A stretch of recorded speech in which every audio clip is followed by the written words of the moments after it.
Pertama, membuat unti kelapa terlebih dahulu, siapkan 200 gram kelapa parut, atau kalau mau pakai setengah butir kelapa juga bisa ya. Kemudian tambahkan gula pasir sebanyak 100 gram. Tambahkan sedikit garam, 1 lembar daun pandan yang sudah diikat simpul. Tambahkan air 200 ml atau 1 gelas. Lalu masak menggunakan api sedang sampai unti kelapa matang. Jangan lupa aduk-aduk supaya matangnya merata. Masak terus sampai airnya habis dan unti kelapanya matang. Untuk membuat unti kelapa sebenarnya ada dua opsi ya untuk pemakaian gulanya, bisa pakai gula merah ataupun gula pasir. Kalau teman-teman sukanya pakai gula merah atau gula pasir untuk membuat unti kelapa, coba tulis di kolom komentar ya. Setelah dimasak dan airnya pun sudah habis, unti kelapa sudah matang, matikan api kompor, kemudian siapkan mangkok yang bersih, masukkan unti kelapa ke dalam mangkok tersebut.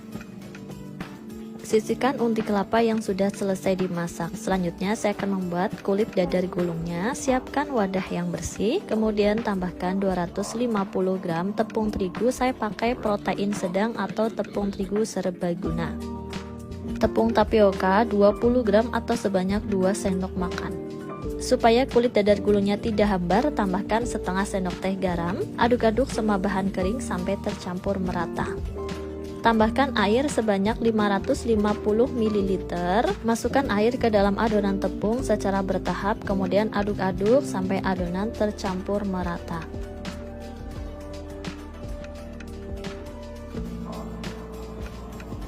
Setelah diaduk-aduk sampai tercampur merata, tambahkan 1 sendok makan minyak goreng, pasta pisang Ambon 1 sendok teh, aduk-aduk sampai tercampur merata. Ini yang membuat beda ya bun sama resep yang kemarin ya. Kalau yang kemarin dadar gulung 500 rupiahnya saya pakai pasta vanila, kali ini saya menggunakan pasta pisang Ambon supaya aromanya tuh lebih harum. Saring adonan untuk memastikan tidak ada adonan yang bergerindil sehingga hasil kulit dadar gulungnya mulus.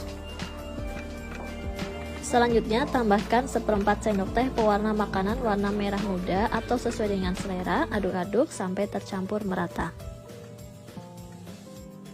Adonan sudah tercampur merata, adonan siap untuk didadar. Sisihkan dulu, kemudian panaskan teflon. Saya menggunakan teflon ukuran 20 cm ya, supaya nanti hasil kulit dadar gulungnya pas, nggak kegedean, nggak kekecilan untuk membuat dadar gulung mawarnya. Nah, kalau teflonnya sudah panas, ambil 1 sendok sayur adonan, kemudian dadar adonan tersebut di atas teflon yang sudah panas.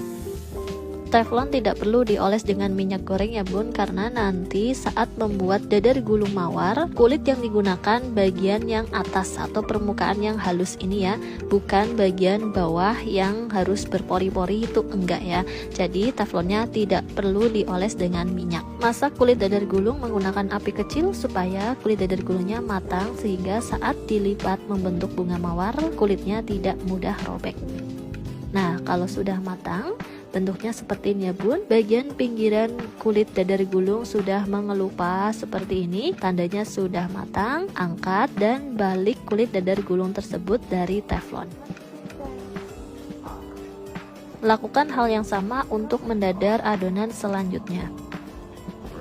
Saat adonan didadar di teflon, terdengar suara ces, tandanya teflon itu panas sehingga adonan yang dituangkan bisa menempel pada teflon tersebut. Oke, di sini sudah tersedia 2 buah kulit dadar gulung yang siap untuk dicetak. Mipil nyetak ya bun, jadi sambil mencetak atau membuat dadar gulung mawar, sebelahnya bunda bisa nyambi membuat kulit dadar gulungnya supaya nanti pengerjaannya cepat selesai. Kemudian balik kulit dadar gulung tersebut, jadi bagian atas kulit dadar gulungnya itu yang halus seperti ini ya. Nah, yang halus seperti ini. Kemudian kalau sudah, bunda bisa potong kulit dadar gulung tersebut menjadi 5 bagian. Tapi jangan sampai putus ya. Kulit dadar gulungnya saya tumpuk langsung seperti ini ya, supaya lebih gampang saat memotongnya dan lebih cepat juga pengerjaannya.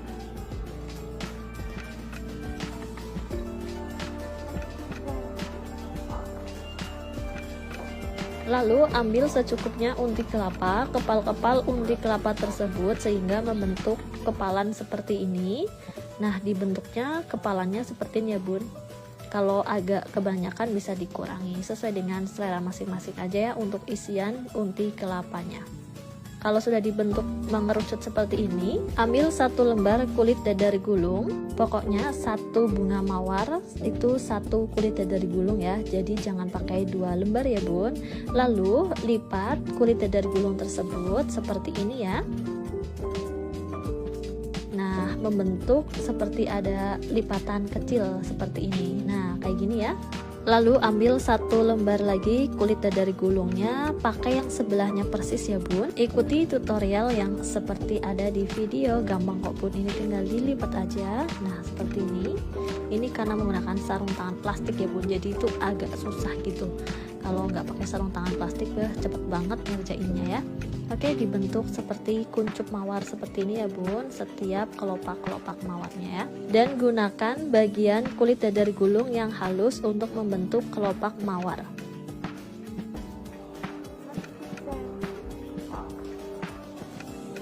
Oke, nggak kerasa kelopak mawar yang kelima sudah selesai dilipat dan kue dadar gulung bunga mawarnya sudah jadi. Supaya tampilannya lebih cantik, gunakan cup puding dengan diameter atas 7,5 cm dan diameter bawahnya 5 cm.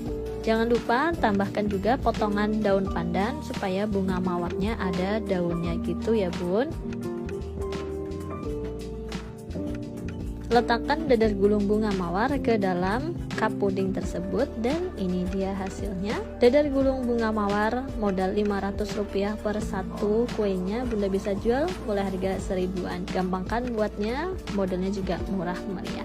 Satu resep yang saya buat menghasilkan 20 buah kue dadar gulung mawar. Jika kue dadar gulung mawarnya dikemas menggunakan mika kue ukuran sedang yang warna coklat seperti ini, 1 mika bisa berisi 14 buah kue. Cocok nih bun untuk disajikan sebagai hantaran kue atau untuk isian snack box juga bisa karena bentuknya yang lucu, bahannya murah meriah, mudah didapatkan, ada di sekitar kita. Untuk rasanya siapa sih yang nggak tahu rasa kue dadar gulung ya? Salah satu kue legendaris favorit di kue jajan pasar atau kue basah. Tekstur kulitnya lembut, walaupun tanpa telur, tanpa santan, rasa kulit dadar gulungnya tetap enak. Ada aroma wangi dari pisang ambonnya, kemudian ada rasa manis dari unti kelapa. Oke, sekian video yang dapat saya sampaikan. Semoga videonya bermanfaat. Mohon maaf jika ada salah kata dalam penyampaian video ini. Terima kasih yang sudah menonton.